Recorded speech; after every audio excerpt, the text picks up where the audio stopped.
I can't do it. Okay. We'll do it live. Okay. No. We'll do it live. Fuck it. Do it live. I'll write it and we'll do it live. Right. Fucking thing sucks. In 5, 4, 3. Anyone claiming that America's economy is in decline is peddling fiction. I've abandoned free market principles to save the free market system. But we have to pass the bill so that you can find out what is in it. Raising the debt ceilings does not increase our debt. It does not somehow promote profligacy. I know words. I have the best words. Nobody knows the system better than me, which is why I alone can fix it.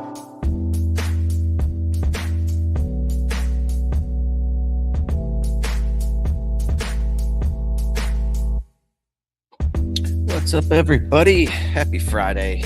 Welcome back. This is the Peddling Fiction Podcast. I'm your host, the voice and soul of so-called fiction, Johnny Profita. Of course, back with me on a lovely Friday afternoon is the one and only Justin Hillbilly Boy Campbell. What's happening over there, Hillbilly Land? We are finally getting the garage done. Stuff has been delivered. People have been out here and looked at it and blah, blah, blah, blah, blah. Bullshit. Today, they actually started working, and they're moving pretty quick. This could have all been done with a week ago if they would have just started when Anyway, that's neither here nor there. The company that's doing it has been busy, but we're getting our big shop and garage over there re-sided and re-roofed and updated quite a bit. So it's exciting stuff going on around here. Is that the one I'm supposed to be using as my address? You can. We'll see what happens. I'm going back stateside in about a little less than a month to try to get some new IDs and things of that sort. So we'll see if I become a Wisconsin resident temporarily. Slightly better than being in Illinois, but not much. But at least then I can collect some money that Illinois owes me. They won't give it to me unless I prove I left the fucking state. You should definitely use my address. The one that you would use is for this garage right here. You should definitely use this address because then you get the Indiana benefits. Indiana is so much better than Illinois that the Bears decided to say fuck Chicago and move across state lines. So, see? Yeah. I mean, I think if I'm going to do something like that, I'm going to get to a state that has zero income tax. So that's well, maybe that'll be for next year. That's my goal for 2027 is to be a Florida resident or something. Florida or Texas. Yeah. I bet we know some people in Texas that'll let you use a garage for an address.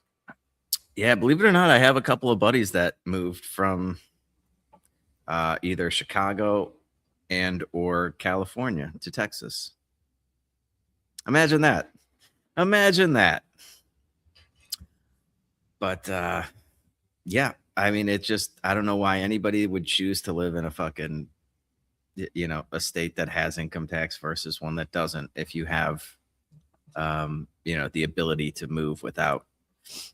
Yeah, obviously you have to weigh the pros and cons, but if there's like almost no con to you moving to a state with no income tax, everybody that has no con or that the pros outweigh the cons, they're going to do it.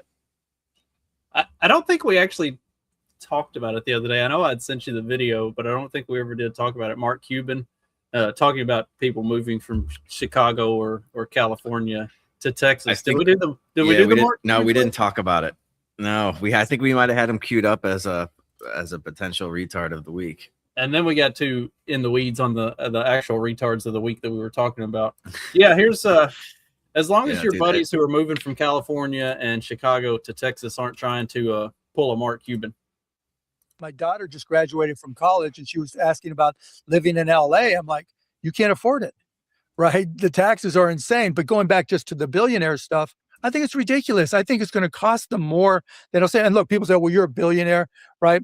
Well, look, you're already getting people moving. You're getting companies moving. You could be cutting off your nose to slight your face. So Everybody wants my money. And, Right. you know, unfortunately, usually they say they'll eat me last. James Tallarico, let's go.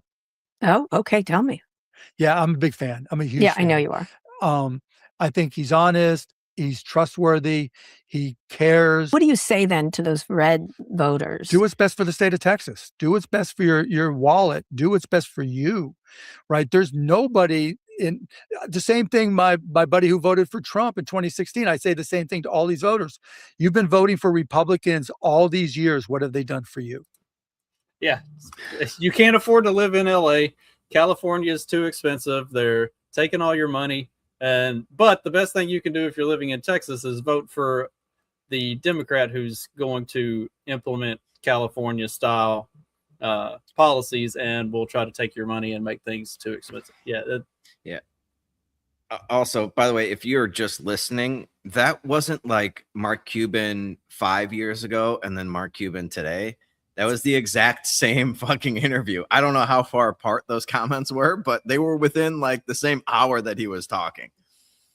Right. This isn't like a flashback to when Mark Cuban was saying. This is like all within the same interview a couple of weeks ago. It's pretty, I mean, it is pretty amazing that somebody like so successful can be so retarded in so many ways. I mean, yeah, he's a billionaire. And I mean, we can talk about how he might have just gotten lucky with the timing of the .com bubble and everything. Okay. Also, there's no way his daughter is like paying for anything. Right. I'm sorry, dude. Like maybe like maybe he has sons where he's like, you gotta go earn your own way. Like he's not gonna let them live like completely destitute, but maybe he's not gonna give them like, you know, 10 grand a month for a fucking apartment or something.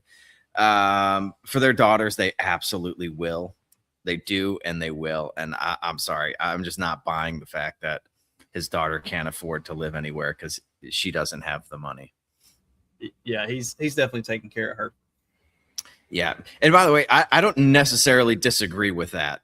Like maybe take care of your daughters and have your sons have to fucking earn their way through life because that's how the world fucking works. Like if your daughters do it right, they'll have a man taking care of them and paying all their bills later. And it's just not going to work out for your son if you're going to coddle him like that through his fucking 20s. Yeah. Boys need to be raised different. Boys need to be raised to. Oh, how dare you say such a controversial thing on this show, Justin? And with all that being said, I try to raise my daughter. I show Katie videos and stuff of women acting psychotic, and I'm like, be better than this. And she, by and large, is. And she even tells me sometimes, she's like, I felt like I was about to do something really stupid, and then I thought, no, I can't do that. I have to be better than that. And I'm like, good, I'm winning. I'm succeeding with like, but yeah, I mean, boys and girls have to be raised differently. There's just there's a whole different set of shit that they go through and the way they experience life. I mean, and I feel like the people that say, oh no, you just boys and girls aren't different, there's no difference, did not have kids. Like you definitely did not have sons and daughters, and if you did, you raised them all to be a bunch of trannies anyway and like brainwashed them into some progressive bullshit. You definitely didn't like allow nature to work the way it does. Yeah, they're just in absolute denial, or they're just too afraid to speak out against like insane people. I don't know how, like, even if you didn't have kids, like how you would just go through life, everyday life, and not notice the stark differences that are around every single corner. Well, I mean, it goes back to the WNBA stuff that we've been talking about since the whole Enos Kanter, Royce White thing came up. Did you see where, I can't remember which one of them it was, but one of them said, if the WNBA would just put biological woman in their, like, you know, requirements, I'll withdraw immediately. They're like, but they won't. They won't do that because that goes against their progressive ideology. And it's and really the WNBA is just progressivism putting on a facade as a sports league. It's not actually it's not actually a sports league. Otherwise, the fact that they've been hemorrhaging money for the last 30 years would have caused the league to fold. Look at every like CFL, X, or what was it, the XFL, like all the different like football leagues that lost money and went out of business within 2 years. Like if the WNBA was a real sports league, the sustained millions upon millions upon millions of dollars that they lose every single year, that league would have folded. So it's not a real sports league. It's progressivism and activism masquerading as a sports league. Well, that's the other thing. They don't have they can lose money and stay in business because they're being subsidized. It's a great example of how subsidies just fuck everything up. Because if they weren't going to get money, no matter how retarded and political they get, then like you said, they would make these changes immediately to fix their bottom line. But since they know they have a safety net there, and that the NBA, which prints money, will always have to give them a portion of it, they can do whatever they want, and they can take their principled stance on men and women being exactly. It goes back to talking about Mark Cuban's daughter. She's not paying for anything. The WNBA is not paying for anything. You look at like the 3-on-3 basketball league and stuff like that. Like the owners of that league have talked about the things they have to do to make money so that they can stay relevant. Because as a league, if they do not make money, they will fold. Like the WNBA doesn't have to worry about that. It's the 3-on-3 league is the son having to figure it out on his own, and the WNBA is the daughter just getting to live off of daddy NBA's money. Yeah, it must be nice. It's just great to watch women like fuck up the goose that laid the golden egg too, and now they have to like enter the work. Like, how many times have we seen them fuck it up where women have been given controlling, a CEO or COO or CFO position in a company, and then within 5 years the company is declaring bankruptcy? It's like, and yes, I have talked about it myself. There are some instances where those companies are already struggling, and then they put a woman in charge, and then it just goes straight in the shitter. It's like the patriarchy always wins. Like there are dudes who are making those decisions. They're like, yeah, put women in charge, and then when it goes in the tank, we can fire them and hire a dude and do this all over again and get it right. Well, it's also like they had such a good thing going in general in society, and it's like they didn't realize how happy and how good they had it until they start making these decisions, and we start giving them more and more power. And then, like we talked about on previous episodes, where they're like, oh man, we got everything we wanted, and everything is exponentially worse, and we're unhappy, and we're crazy, and we're all on SSRIs, and I wonder, like, what's going on here? Why aren't we happier? Because we got everything we want. It's like, no, you didn't. You had everything that you innately wanted, and you refused to accept that that's what you wanted. And so you tried to like force a square peg into a round hole, and now you're dealing with the results of that. Well, and then we get the insanity of, this was an article that we had talked about the other day, but didn't actually get into talking about. More and more moms are being diagnosed with ADHD because of their kids.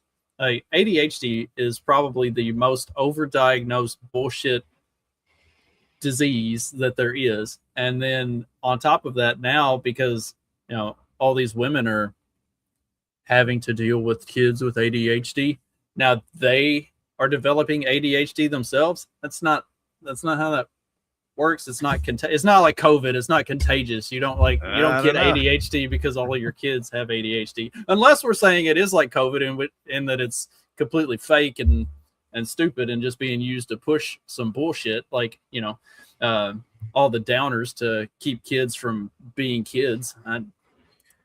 What's the H in, because in my day, it was just ADD. You had attention deficit disorder. Then they threw this H in there. It's like hyperactivity or something. Yes, the H. So it's attention. It was just attention deficit disorder. Now it's attention deficit hyperactivity disorder. So that's where they, it's they wanted to diagnose Sean with ADHD when he was like 7 because he didn't want to sit still. Like, he's fucking 7. 7-year-old boys are not built to sit still. Like, why? Like, don't and diagnose also, don't diagnose being a normal child. Like, and the biggest problem, I think personally, is like, I don't know how it was where you went to school, but like when we were in school, in elementary school especially, you know, in that 7, 8, 9-year-old age range, up until like 5th or 6th grade, we had recess in the morning. So we would get to school, you'd have a class, and then you'd go outside for 30 or 45 minutes, and then you'd come back and you'd have a class, and then you go to lunch. And then after lunch, you kind of had like a little wind down period, and then you had a class, and then you had recess, like the big long recess at the end of the day. Like, we spent as much time outside playing and fucking off as we did actually doing class. And I would argue that our generation is infinitely smarter than the kids that are coming up now that get one 20-minute recess after lunch. Like, that's not enough time for kids to go run and play. Like, the kids are not built to just sit at a desk and stare at a board all day long. And now they're not even staring at boards. Now they give them all fucking tablets and do everything on tablets. So like we're even further worsening the problem that this is already creating. Yeah, I didn't have that many recesses, unfortunately. I think I just had the one in the after lunch. But yeah, I understand your point. And the other thing is, like, it's not just like inherently good that your kid has no energy and like has no desire to be doing something physical. Like, I hate the fact that we're taking people that have, instead of like harnessing the energy that they have, maybe they have extra energy, at harnessing it and pointing it in a productive direction, they're just stifling it with drugs. So it's a horrible way to go to manage a society. And like, the people that have that extra motor, that extra gear, are the ones that do incredible fucking things later on in life. Well, like, per this article, 15.5 million adults in the United States are diagnosed with ADHD, which is up 4.5% from 20 years ago. 20 years ago, it was less than 8 million people. Now it's over 15 million people. Like, in 20 years. What the fuck? Right. And it's just, I mean, dude, it's just so obvious that all the things that are that can be diagnosed with like a degree of subjectivity, and then you get to sell them a bunch of drugs. It's shocking. All of those are on the rise. You can't like diagnose a kid with a broken arm if he doesn't actually have a fucking broken arm. But you could be like, oh, well, this means that this XYZ is wrong with him, and here's the solution. It's a drug for you to take for the rest of your fucking life. Isn't it funny how that works out? It's like, thank God my own kids, I've been saying this shit for years. So like, medication is not the solution to any of these problems. You need to address what's actually going on with you, figure out how to find healthy outlets for what's going on, and then you can deal with it. And to their credit, both of my kids, like Sean, had stopped taking all of the meds that they had put him on years ago, and after he did, he was fine. Like, he didn't do good in school, but school wasn't really for him. But he did good in other stuff and figured his shit out. Katie was the same way when she was going through some like mental health issues and stuff last year. They put her on a bunch of meds, and she tried taking them and didn't like what they did, and she just stopped taking everything. It's like, I've got it. Like, I'll figure it out. It's not like this stuff can be, and that's not to say that there aren't things that do require some form of medication to treat. And usually it should be a short-term treatment thing. Like, it should be something that you take the medicine so that you can get yourself balanced to a point that you can figure out what the solution is. It's not something that you should just have to be now taking this for the rest of your life. Like, it's not how this stuff is supposed to work, especially with the mental health type stuff. Oh God. Yeah, that's right. And I mean, this idea that, I don't know who came up with this, that like nobody should ever experience any any pain, any like emotional turmoil or something like that. And you know, I don't know who came up with that, but it clearly we've been pushing back like these this way that you sort of mature through life. You know, obviously you don't want your like 5-year-old to be experiencing like intense emotional fucking issues, but like as you progress through life, you should be encountering more and more problems that you have to overcome. It's part of growing up. It's part of life and developing into like a full grown human being. And we just keep pushing it off. And now we've got like 30-year-olds that are emotionally like completely stunted. They have no idea how to handle anything. They get triggered by words and all this other stupid shit. And then they just have this laundry list of things that they can't deal with. And they just freak out and like start screaming. What are we doing? What is that? Yeah, I don't understand. I can't wrap my head around it. I also have absolutely no anxiety at all about anything ever.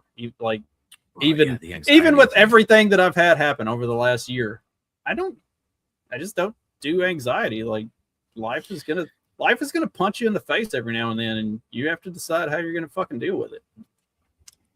Yeah, I've had a couple of pretty intense moments in my life as well, and everyone's like, dude, you need to go speak to somebody. Have you seen a psych? I was like, no, I'm fine. I don't know what you're talking about. Like that's one thing I've learned about myself is like, yeah, I guess I just don't really have issues processing very intense things like that.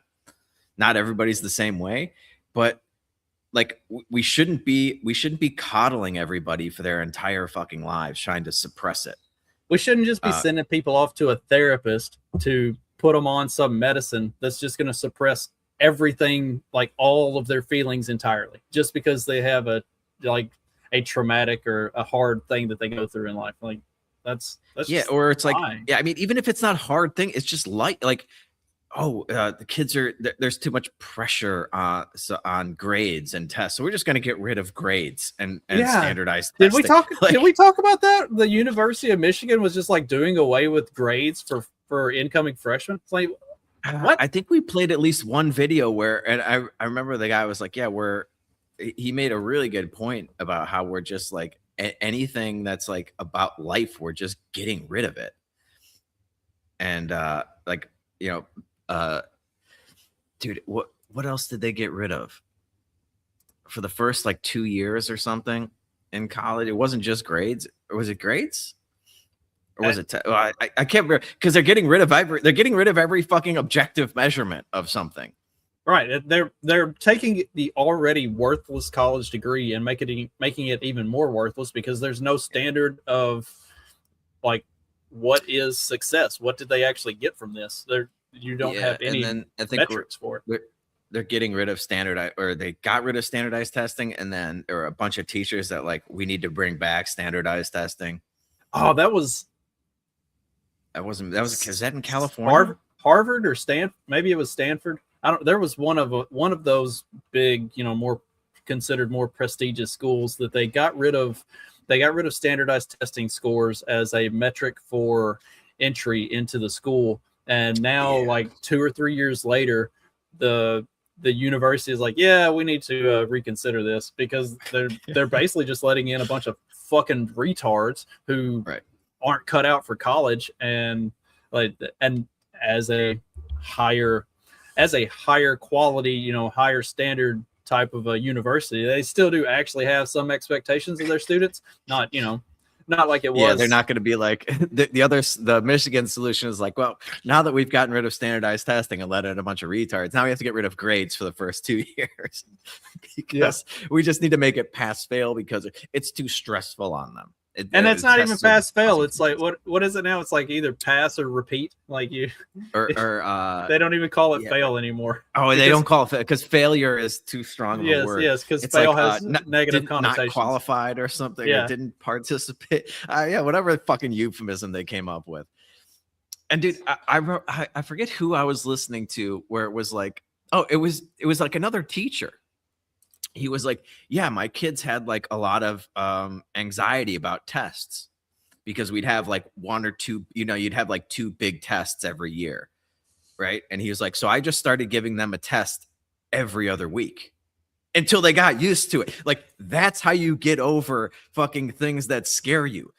You fucking do them over and over and over and over again until you get used to it. Like, I'm terrified of jumping out. Like, I don't want to jump out of a plane. But if I really needed to overcome my fear, you know what I would do? I would jump out of a plane like a bunch of times. And by like the 3rd or 4th time, I'd be like, okay, this isn't so bad. Yeah, it's just like anything else. Remember when you were a kid and you'd go off like the really high diving boards and everything like that? And the first time you were on like the fucking Olympic platform, it was fucking scary. But then after you did it once, you're like, oh, I want to do it again. And like every other thing you do with your kid, these little kids, they're too afraid to do it. And then they do it, like whatever that thing is, once, and they fucking love it. And they immediately want to do it again. Yeah, that's how you fucking develop a person. You don't just be like, oh, no, you can't go in the water. You're scared to go in the water? Okay, never go in the water. Yeah. God. How many of us how many ahead. of us in our age group like talking about being afraid of the water? Like the way we learned how to swim was an uncle just like pushed you in the pool and was like, figure it out, fucker. It's like, yeah. But like, dude, it was just, I don't know why we're giving kids so many choices. Like, my parents never gave me a choice. It was like, you're doing this. So like, I took swimming lessons.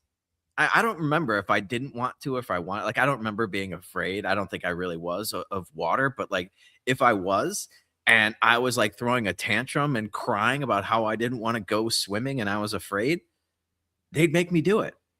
They'd make me do it just like they made me do all sorts of shit that I didn't want to do as a kid that would develop me into an upstanding, normal citizen later on in life. And it's just ridiculous that we have to explain this to people now. Well, I don't know what. Yeah, go ahead. We went from the helicopter parenting to the, what is it? The like lawnmower parenting or whatever, where like, yeah, the helicopter parent was the big deal because the parent was always there trying to keep an eye on their kid to make sure that the kid was all right. And then we just bypassed the helicopter parent and went to the parent that I don't even think the lawnmower parent is right, because it was like, oh, they go through in front of the kid and mow down any, like, no, it's a straight up bulldozer parent. They go through with a bulldozer and just clear the path so there's never any obstruction of any sort that their kid could ever come across. Like, what the fuck? It's, yeah. And it's not, again, like, I understand maybe that initial instinct, but that's not like, it's not good for them in the long run. And now we're actually starting to see the results of doing it for like 30 years. I cannot tell you how many times I've told my kids, it is not my job to be your friend. It is not my job to make sure that you never encounter any hardship. It is my job to make sure that you grow up to be a good human being. It's like, that's it. Yeah. Like, if you're mad at me, you don't like me because I did this or I didn't let you do that, I don't care. I have never in my life cared if anybody liked me, and you will not be the exception to that rule. Like, my job is to make you a good person. And that's what I'm going to do. And I think my kids appreciate and respect me for that. But like a lot of parents are afraid of that.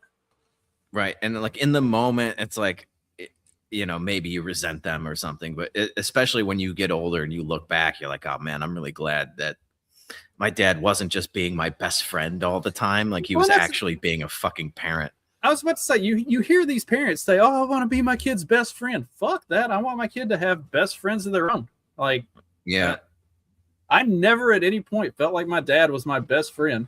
I can remember being, my dad was an authority figure, and like, you didn't want to fucking. My dad taught me a lot of shit that I needed to know. My dad definitely loved me and took great care of me. But like, we're friends now. But when I was a kid, I didn't think of my dad as a friend. My dad was my dad. Period. Right. Well, and that's the other thing where, like, it's why you need a mom and a dad who, like, your mom is a female and your dad is a male, because women, dude, they want to nurture, and they will have that instinct where they, if they could, they would wrap their kids in bubble wrap. They would never let them play football. They would never let them fucking ride like a mini bike or, climb trees and everything, because they could get hurt. And then the old man is just like, he's going to fall down. Maybe he breaks his arm or something.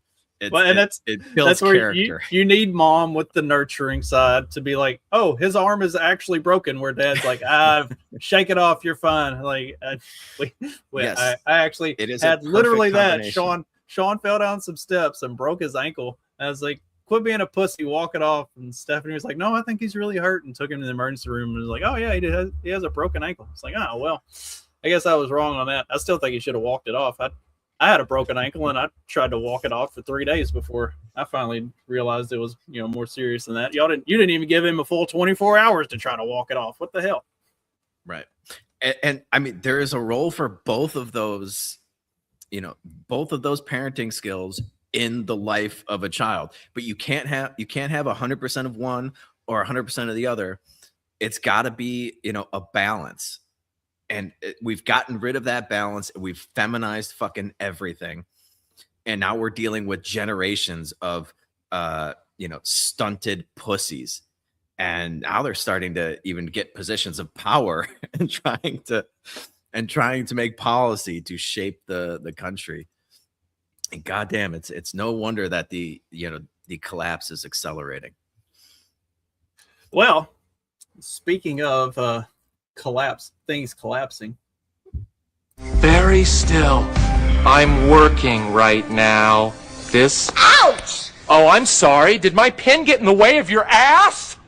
Do me a favor and lose 5 pounds immediately, or get out of my building like now!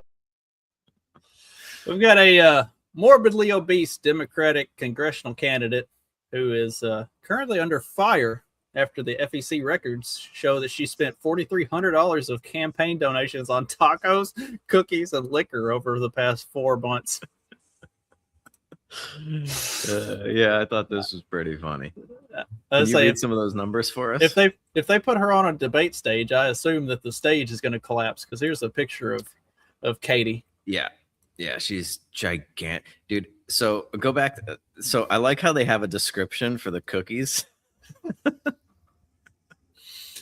But then there's no other description for the tacos and everything. Yeah. It's on March 30th, they spent $675 on cookies for an event, and then $1,000 of wine on April 21st, another $200 of wine on April 21st, $2,000 at a Mexican restaurant on April 27th, and then another $350 at the same Mexican restaurant on April 28th. But none of that is listed for events or anything like that. So she is being scrutinized for the campaign expenses for tacos or for Mexican food and wine. The fact that she spent almost as much money on cookies for one event as she did on wine, it is fucking criminal. As fucking criminal. First of all, she's a fat fuck. Why isn't she just baking the cookies herself for the event? Like, why aren't women doing that? Why are you spending $700 on cookies? You know how many cookies you could bake for $700? You could feed a fucking army. Even if and she gets to lick, the fucking egg beaters and stuff. But dude, the other reason I wanted to talk about this is like, morbidly obese people cannot get elected. I don't care what, like, that chick is not getting elected to anything. You're too fat. And it's just like, not only is it just like aesthetically unpleasing, it's also just like a matter of self-control. Like, clearly she has no self-control. So why would I put her in charge of anything? Nobody is voting for stupid fucking fat people to do anything important. So if you're fat, forget about running for office until you get on Ozempic or something, because you're too fat. You're too fat. Nobody's going to elect you. I don't care how much money you fucking spend on cookies and buying them tacos and wine. Yeah, you're too fat for the job. What's his name was like the only exception to that. It was the fat fuck out of Jersey. Chris Christie? Yeah, Chris Christie. I don't know how, like, he benefited, I think, because of like it was Jersey and like you could have like fat Italians or something. He reminded you of like somebody from Sopranos, so they voted for him.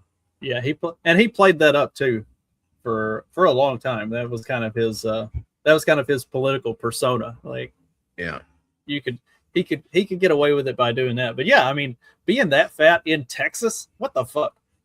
Like, nobody in Texas should be that fat. It's too hot there. Oh God. Yeah. Yeah. But that barbecue sure is good. Or so I'm told. Never actually had it. Never actually had real Texas barbecue. Maybe one day. Well, on that note, your barbecue might be getting cheaper, or at least easier to come by. Donald Trump put out an announcement today. Ranchers and farmers have always been a #1 priority for me. They work very hard, are smart, efficient, and immaculately clean, but for years, I've heard that they have had a tremendous problem with the big processors, who many say are a nasty monopoly. There are essentially 4 of them, a very non-competitive number, and they make life miserable for our wonderful farmers and ranchers, and I can't let that happen, can I? So, in order to break this powerful monopoly, with much of its ownership based outside the U.S., I am authorizing legal documents to be drawn in order to allow farmers and ranchers to be given the right to process their own food. This should move quickly. Thank you for your attention to this matter, President Donald J. Trump. Many people don't know this. Farmers are not allowed to process their own animals. And in order to do it, you can't sell it.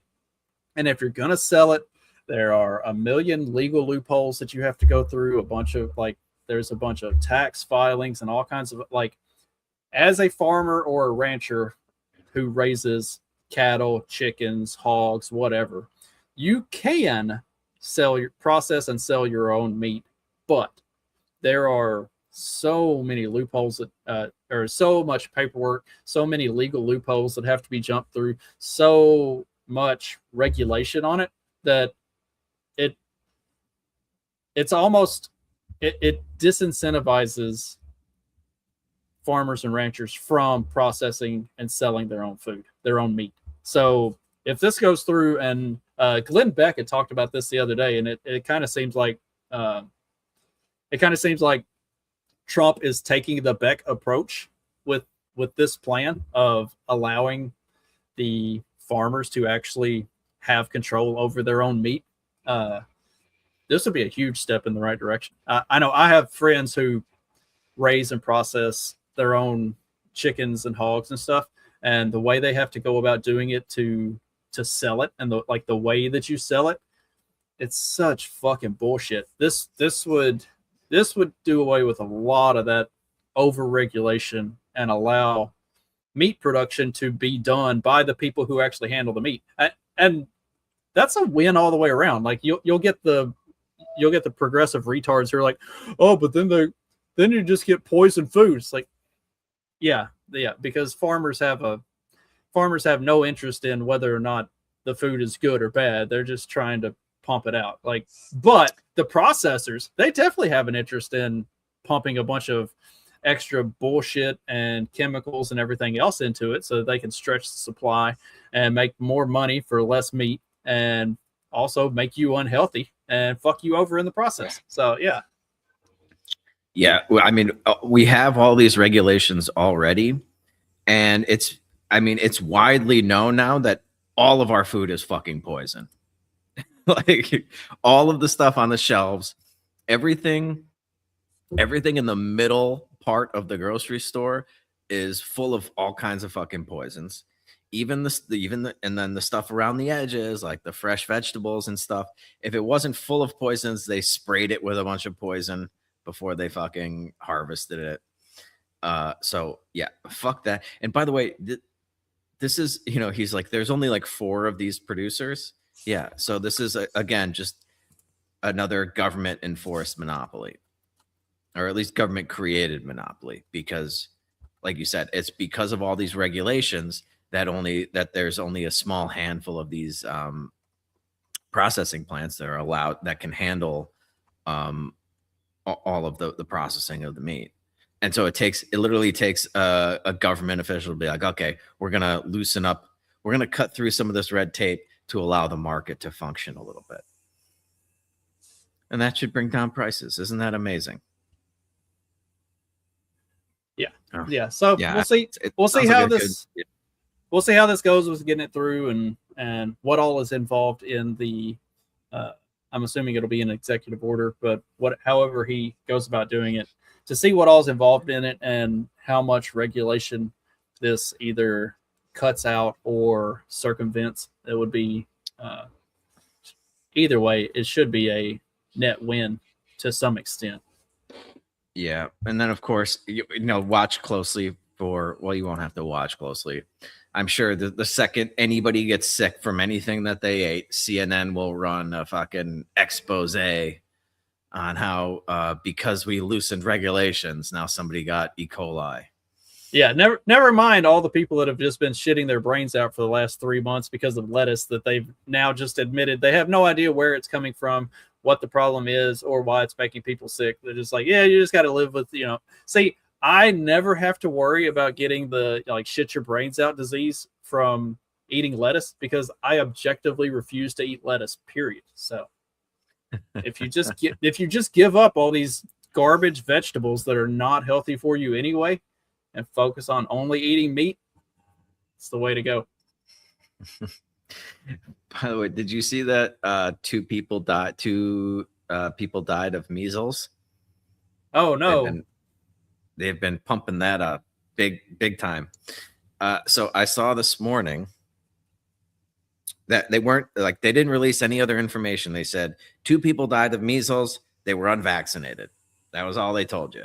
So they allow you to build your own conclusions based off of that. And obviously it's because RFKJ is anti-vaccine and he's doing all these things to keep people from taking the measles vaccine. I believe it turns out that one of those 2 people was an infant that was just born who tested positive for measles, died of a lacerated spleen. So yeah, there's that. And then there's, I mean, people were saying, you know, obviously the infant doesn't get the measles vaccine for like another couple of years or something. Which, you know, yes, if more people aren't vaccinated for measles, then yeah, you could have more infants being born and being exposed to measles before they can get the vaccine. But yeah, it turns out she didn't. Measles wasn't actually what killed. It was like one of the like they did with the COVID thing. You get hit by you're on a motorcycle and you get hit by a bus and you test positive for COVID. That's a COVID death. So they're pulling the same thing with the measles death. And I could be wrong. Like, I don't know. I've heard conflicting things about the other person. They might have been like almost 90 years old. Could be wrong. The coroner says the baby that died with measles died of a ruptured spleen. Ruptured spleen, yeah. And yeah, every article says died with measles, not died from measles. Okay. Yeah. But yeah, you'll hear these pussy politicians get out there and talk about how we need more vaccines and how RFKJ is doing all this, you know, irresponsible things with vaccinations, even though he's literally just calling for more science, wants to see some more science on these things. But yeah, that's another instance of the media being factual but not truthful. Anyway, that wasn't really on the docket. I thought that was interesting. And again, like 2 people, it's like, okay. Well, we did talk about the measles vaccines and stuff like that because RFK was talking about it a couple weeks ago. So it's a kind of a follow up. But yeah, because they have been talking about like measles outbreaks. It's like, yeah, okay, measles outbreaks. Yeah. How many people have died from this, you know, horrible outbreak? Well, now we have 2, but not actually 2. Yeah, and before that, there was like another 2 kids that died. They were like Mennonites. They were like hardcore Mennonites. I think we might have covered that the last time we were talking about it. I think I mentioned it, right? Yeah. So they weren't gonna get vaccinated either way because they were, you know, religious beliefs. And somebody got measles and they took every kid in that community and stuck them all in a house together so they would all get it. Like that was intentional. It just didn't work out. And sometimes people have bad reaction to it. It causes, you know, the fever can be, but not normally. Like that's a very atypical reaction. and that's, you know, going back to the, you know, the bubble wrap lawnmower parenting style that we were talking about. Like, they're trying to, because somebody might have a bad reaction to something, now we have to make sure that nobody is ever exposed to anything. It's like, yeah, you can't whitewash all of society and just do away with, like, it is not the government's responsibility to protect us from every possible thing that might hurt us in any little way for the rest of our lives. What was the Benjamin Franklin quote? Like, whenever people decide that safety is more important than freedom, then you'll have neither. It's like, yeah, deserve neither. Yeah, I know, dude. And again, we just have all these, like, everybody's got allergy, like peanut allergies and things now. It's hilarious to me. Like, the thought never crosses my mind because I'm not allergic to anything that I know of. But like, I've been a friend of mine here. He's got his son visiting with like their kids, and we were having it was one of their birthdays the other night. We were having cake, and it had like nuts in it or something. And I started eating it, and the mom's like, "You don't have a peanut allergy, do you?" And I was like, "No, relax. It's fine. I'm not allergic to anything." I predate the peanut allergy fucking hysteria. Right. If you were born before like 1990, you're good on peanut allergies. I don't think, I'm not allergic to anything except wasabi. Real wasabi will make my face like Real swell wasabi, up. that's interesting. Yeah. I can have like the fake wasabi, horseradish, stuff like that, but like real authentic wasabi, whew, that stuff fucks me up. But it, like, anything, that's literally my only allergy. Funny enough, when I was in the hospital and having my esophagus worked on, they put a fucking red band, an allergy band on me because of the wasabi. I was like, I'm not allowed to eat anything for the next I'm not allowed to have anything period for the next 24 hours. I don't think I need unless somebody's coming around giving like wasabi injections, I think I'm going to be all right. That would be hilarious. Yeah, they're serving you fresh sushi and grating the wasabi over it. Yeah, that's hospital food. And my wife has like legitimate allergies, and when she had to go in the hospital to have her foot surgery, they didn't give her a band or anything. It's like, she's like, "Why did you get an allergy band for wasabi?" And I have actual allergies and didn't get a band. I was like, I don't know. They're trying to kill your ass in them. Oh man, yeah, allergy. These all just sound like these are issues that we've like engineered into our society. Because I guarantee you they don't have that shit in fucking Africa. Third world countries don't have peanut allergies. They just eat whatever the fuck they can get their hands on. Well, and I say a lot of that stuff, like the peanut allergies and some of that other stuff, is because kids aren't being exposed to these things when they're little. Like, when they're little, their parents are keeping them from being exposed to it, and then when they are finally exposed to it, their body doesn't handle it well. It's like, if you would just introduce your kids to all kinds of random shit all the time, then they grow up being well adjusted and don't have allergies to stuff. Yes. And right, it's like food is no different than anything else that we've been talking about. You introduce them to it a little bit at a time, and you develop ways to deal with it. It's the same thing. It's like probably why I don't get sick that often, because I was like rolling around in the dirt a lot as a kid. Like, I wasn't living in some sort of fucking bubble. I wasn't putting hand sanitizer, I wasn't like bathing in hand sanitizer every time I went outside and came back inside or something. Anytime I'm somewhere and somebody's like pulls like a bottle out of a bag or something, like, "You want some hand sanitizer?" I'm like, no, thank you. I have a functional immune system.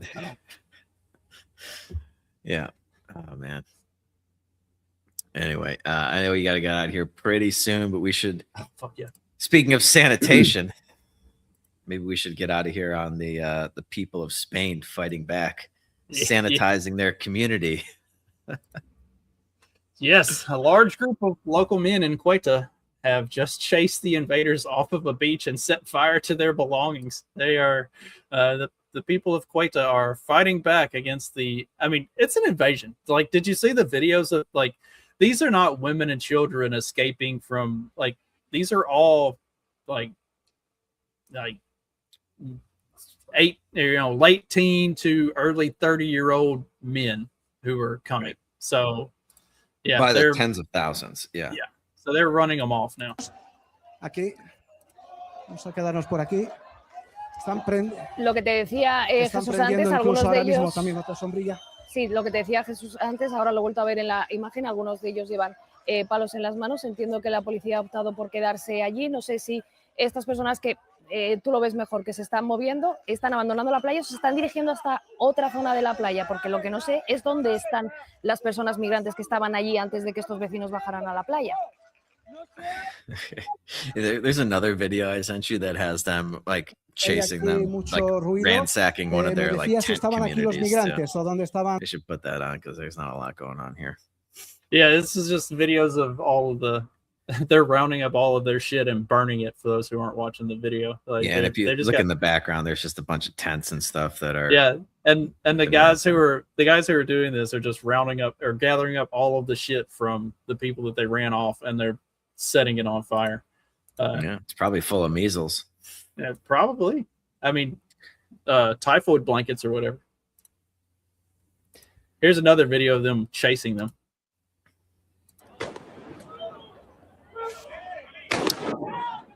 I think this one is actually the police that are firing on the protesters, if I understood that correctly.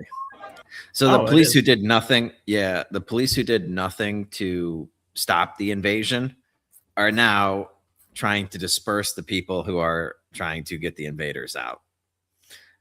The last video, I sent it to you like a couple minutes ago, so it'd be the most recent thing, is them chasing them off this beach, I think. But yeah, they're fighting back, man. They've and respect to them. Well, this is what happens every time. The people of the community get fed up with it, fight back, and then the cops come in and do what they're told to do. Yeah, anarcho tyranny. Here they go. Yeah, so all these migrants have set up camp literally on like the beaches of Spain. And they're just being run out of town. Literally run out of town. Oh, it's so satisfying to watch. Good for them. I also heard that they ran the Red Cross out of town too. Because the Red Cross was feeding all these fucking invaders. So good for them. So they've been like setting up like roadblocks to block the Red Cross from getting there. And I saw a report. I did not confirm this, that the Red Cross is packing up and leaving. I don't know if there's any truth to that, so you can fact check us on that one. But defunded USAID of what's happening there. Defunded USAID. Now it's time to defund the Red Cross. Yeah, I mean, again, this was like a coordinated thing, and you can get into some conspiracy theories that will probably end up being proven true in the next 6 to 12 months. But like, they were being dropped off in boats, and then you have the Red Cross just setting up shop and giving them fucking free meals and shit. That's just like, okay, yeah, sure. What other kind of conclusion can you draw from that? Yeah, it was. I mean, look at like Sweden. Look at Sweden versus Poland, and the way that those two arguably very similar countries handled the immigration thing. And look at the condition of Sweden today versus the condition of Poland today. It's like, obviously, they're not sending their best, and immigration is not our greatest strength. Like, Sweden has been wrecked because of this. Yeah. I mean, it's just amazing the amount of like propaganda that has gone into people to, like we were talking about, like women were just waving these people into their country. Oh yeah, come on in, rape us all, have fun. Like what? Did you see that one chick that was like literally standing there like, welcome? Yeah, she disappeared. Hadn't been seen or heard from since. Right. So yeah, Poland, it was just like, yeah, nope, not happening. Go ahead, call us racist. We don't give a shit. We're Poland and we're going to stay Poland. And Poland looks pretty fucking amazing right now. I kind of want to go visit to check it out. One, like the crazy, I know I've talked about it before, like the crazy thing about Sweden with all of that was like, if you try to legally immigrate to Sweden, the requirements, like, so I checked into it during COVID because Sweden didn't do lockdowns and stuff. So I just for shits and giggles looked at what would it take to move to Poland or to move to Sweden, and like the requirements to legally immigrate to Sweden and become a Swedish citizen. Holy fuck. Like you ain't getting in, basically. Like they are very, very restrictive. And yet when it came to, all of this immigration, they just opened it up and it's like, yeah, whoever wants to come in. It's like this, obviously this is not going to be sustainable. This is not going to work. This is not making you better if you're just not having any standard whatsoever. Yeah, and it's just so frustrating to watch them too. Like you have all of these law-abiding, tax-paying citizens doing everything that they're supposed to do, and then you let in a bunch of fucking hooligans who are going to do nothing but cause problems and destruction, and you protect that, and you go like. That's why I wanted to show that other video. It's like, yeah, they protected these invaders. And then when the people rise up, they start shooting them with fucking rubber bullets, trying to disperse them. That is anarcho-tyranny, is like by definite, like a quintessential version of it. And we see it in the US on different scales. And it's just. And if anybody doesn't know what anarcho-tyranny actually means and is, there's a whole article and like, there's a whole thing that's been written on it, and I've talked about it on my own show. Like I actually went and covered the article that was written about it, and went through a lot of it and broke it down and stuff. And like when you look at, and that was written in what, like the 90s. Like when you look at the anarcho-tyranny explanation and like definition and how he breaks the whole thing down, you look at that article, and then you look at society today. It's like, holy shit, he was prophetic. Yeah. And the definition, I mean, it's like, even if you just Google, like Google has a good definition of it, because I just pulled it up. Political and social condition where the government fails to enforce basic public safety and order against real criminals while simultaneously turning its coercive, regulatory, and police powers against innocent, law-abiding citizens. Does that not describe exactly what we see? Not only in the U.S., but across all these European countries too. I mean, like to a T, that's what's happening, and there's thousands of examples of it. And I don't even see how you could argue that it's not happening. All they can argue now is that it's a good thing. Right. They stopped arguing that it's not. They stopped arguing that it's not happening, and now they've pivoted to it's a good thing. Yeah. All right. Well, hopefully the rest of the world takes their cue from Kuwait and starts running these fucking jamokes out of town, because this is getting ridiculous watching these countries just like suicide themselves. Yeah, for no reason. I don't see what the benefit is. Yeah. All right, I got to get out of here. Yeah. Yep, that ought to do it for this week. You doing a happy hour tonight? I think so. Yeah. Yeah. If not, well, I'll send out an email about it. But yeah, I'm pretty sure I should be able to do it at 6:30 my time, 7:30 Central, and I'll also be putting out a short little update on the fire portfolio for the supporting members of the show. And for the rest of you guys, we'll be back on Tuesday to do this all over again. Until then, you know what to do. Just keep on peddling that so-called fiction. Peace.